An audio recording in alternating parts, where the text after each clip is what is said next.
오늘 저는 본문의 말씀을 통해서 기념비가 되는 인생 뭐라고요? 그런 제목으로 하나님의 말씀 증거하겠습니다. 이제 드디어 그 모든 백성이 요단을 건너가기를 마칩니다. 마치자마자 하나님께서 여호수아에게 이르기를 각 지파에서 한 사람씩, 그러니까는 12지파였으니까 몇 명이겠어요? 12명이죠. 12명의 사람을 세우라고 하시죠. 그리고 나서 제사장들의 발이 굳게 서 있는 그 주변에, 요단의 한 가운데겠죠. 마른 땅과 같이 건넜던 그 주변에 가서 돌을 하나씩 가져오라고 말합니다. 그런데 그 돌을 어깨에 매라 그랬어요. 그러니까 돌멩이겠어요? 바위겠어요? 돌멩이겠어요? 바위겠어요? 바위겠죠, 그렇죠? 예.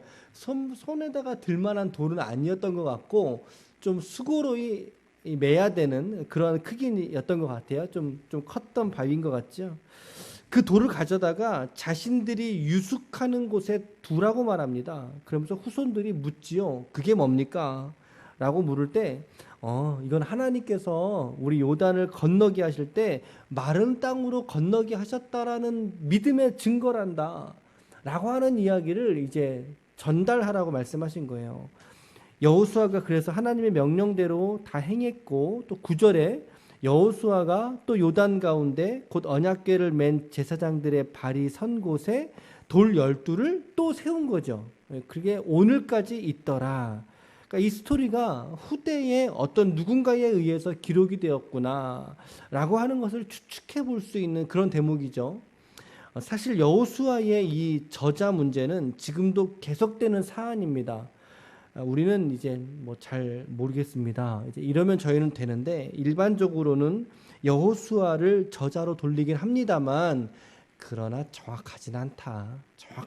이렇게 좀 받으시면 될 것 같아요. 그리고 난 이후에 10절부터 이스라엘이 이제 마저 다 건너게 되었고요. 무장한 군사 4만 명이라고 말합니다. 12절의 말씀으로 근거한다면 르우벤, 갓 그리고 므낫세의 절반 정도의 가량의 추려진 전투를 벌일 수 있는 사람이 4만 명 정도로 이제 추려졌던 것 같아요. 그들이 이제 전쟁을 치르기 위해서 여리고 평야에까지 도착하게 된 것, 여기까지 우리의 본문의 말씀입니다. 저는 이 본문에서 오늘 한 가지만 적용해 보고 싶은데, 그것은 우리가 우리 자녀들에게 기념비가 되는 인생이 되자는 겁니다. 우리 자녀들에게 기념비가 되는 인생이 되어야 한다는 거죠.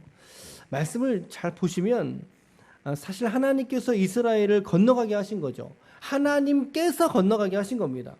그리고 그들은 하나님의 명령에 순종함으로 요단강, 물이 흐르는, 그것도 뚝에 흘러 넘치는, 수량이 많고 뚝이 넘치는 그 강을 마른 땅과 같이 건너지 않습니까? 마른 땅과 같이 그것을 그들의 세대 속에서 경험하게 된다는 거예요. 근데 그것은 어떻게 보면 제2의 출애굽이라고 말할 수 있습니다. 요단을 건너는 것은, 이 요단 도하는 제2의 홍해를 건너는 것과 사실은 같다. 그러나 하나님은 이러한 이들의 순종과 믿음을 후세에 길이 남겨주고 싶으셨던 거죠. 길이 기억할 수 있도록 남겨내고 싶으신 거예요. 그래서 하나님이 고안하신 방법이 뭐였어요? 무엇을 취해라? 돌을 취해라. 그 현장에 있었던 돌을 너희가 취해다가 기념비로 너희가 삼아라 라고 말씀하고 있다는 것입니다. 물론 그 당시에 어떤 사건을 기념하거나 너와 나와의 계약을 기념할 때, 그럴 때 흔히 쓰는 고대의 방법 중에 하나가 바로 돌을 세우는 겁니다. 기념비를 세우는 거죠. 여러분, 이렇게 좀 기념비가 떠오를 때 성경에 어떤 인물이 혹시 딱 떠오르지 않으세요? 누가 딱 떠오르지 않으세요? 모세도 떠오르시고, 저는 야곱이 떠올랐어요. 야곱이 형 에서의 눈을 피해서 도망가다가 하나님 만나지 않습니까? 도망가다가 하나님 만난 그 자리를 기념하기 위해서 돌기둥을 세우죠. 그것을 뭐라고 부른다 그랬어요? 베델. 그렇죠? 이게 창세기 35장에 있는 대목인데, 에서의 낯을 피하여 도망가다가 하나님을 만났고 그 하나님을 자기 인생 속에서 잊지 않기 위해 돌 기둥을 세우고 그곳을 베델이라고 하더라. 베델.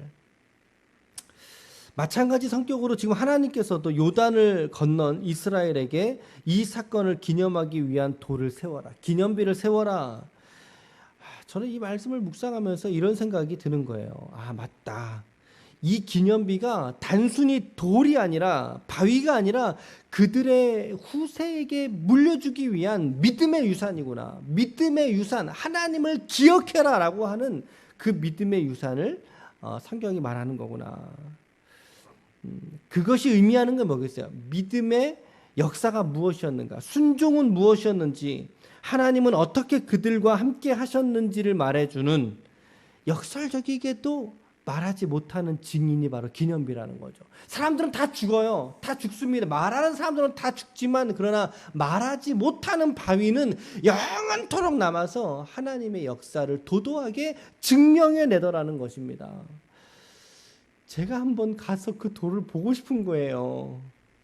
우리 나중에 우리 꼭 이스라엘 우리 성지순례 한번 갑시다.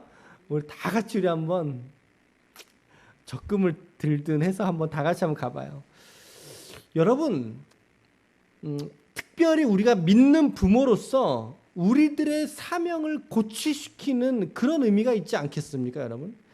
우리가 예수를 믿으면서도 예수를 믿는다는 것이 무엇인지, 그리고 믿음이 무엇인지, 순종은 무엇이고 믿는 자들의 삶은 어떠해야 하는지 우리가 우리의 자손들에게, 그 자손의 자손들에게 이것을 말할 수 있어야 된다는 거예요.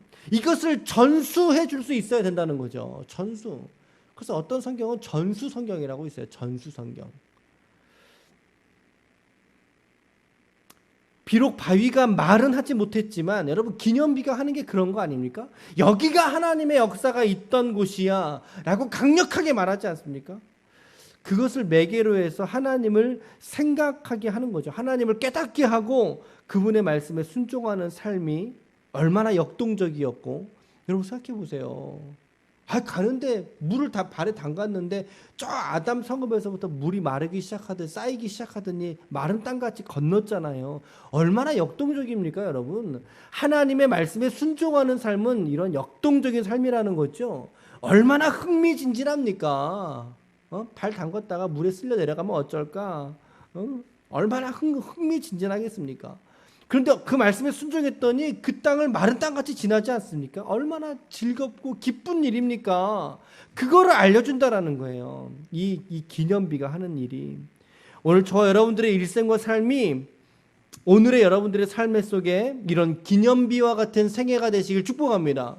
여러분들의 믿음이 기념비처럼 믿음의 기준을 제시할 수 있는 심령이 되시길 바랍니다.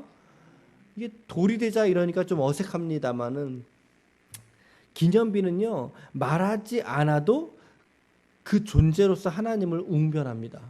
그 존재로서 오늘 여러분들의 삶이 그러하시길 축복합니다.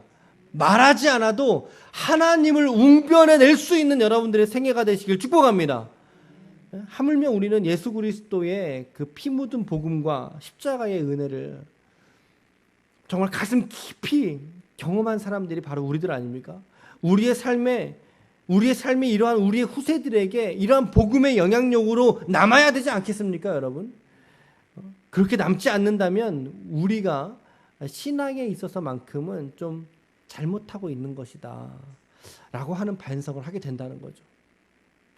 오늘 나는 과연 나의 자녀와 나의 자녀의 자녀들에게 믿음의 후산을 남겨놓는 그런 기념비로서의 그런 삶인가라고 하는 것을 한번 돌이켜 보시길 바라요. 이것이 저는 개인을 향한 말씀으로도 받았지만 또한 교회를 향한 말씀이라고도 저는 생각합니다. 교회를 향한, 우리 기쁨의 교회가 이 시대 속에, 이 시대에 기념비 같은 교회가 되기를 축복합니다. 정말 하나님이 우리 교회 위에 하시는 역사들, 지금까지 해주셨던 역사들도 우리가 잊지 않고, 그리고 앞으로도 해주실 그 역사들을 믿음으로 바라보면서 말이죠.